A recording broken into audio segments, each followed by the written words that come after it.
Hi everyone, welcome to Show and Tech, where each week we explore something new in the world of multimedia technology. I'm Corinne Nightingale. In this episode, I'll be showing you how to do a basic audio interview with the Zoom H4 audio recorder. The Zoom H4n is the main recorder we have for checkout at PSU Student Media. We like it because it's portable and easy to use for interviews, voiceovers, or capturing miscellaneous sounds.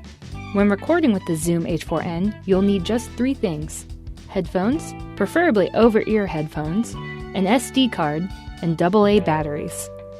The SD card goes in the card slot on the device's right side, and the batteries go beneath this panel on the back.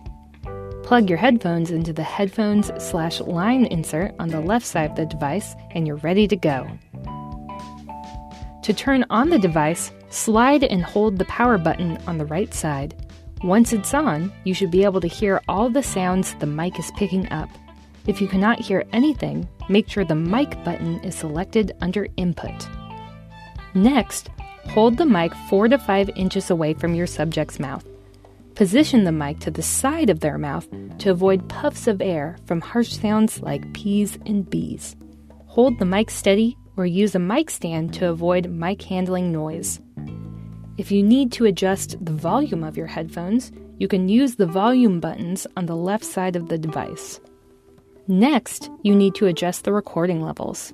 Recording levels, or just levels, are different than headphone volume because it is the level or volume at which a sound is recorded. You can adjust the recording level using the buttons on the right side of the device. You will not hear any change, but the meter on the front of the device will adjust to be higher or lower on the decibel scale. Adjust the levels until they're in between -12 and -6 decibels, the recommended range for most audio projects. You can ask the subject some warm-up questions, like what they had for breakfast, until you get the levels just right. To start recording, simply press the red record button twice. Always make sure the device is recording by confirming that the recording time is increasing. There is nothing worse than finishing an interview just to learn you didn't record anything. Make sure to wear your headphones the whole time to make sure your subject sounds good. Once you are done recording, press the stop button. Always play back some of your recording immediately after using the pause play button just to make sure it sounds good. That's it for this Show and Tech. Join us again next time for another multimedia tech adventure.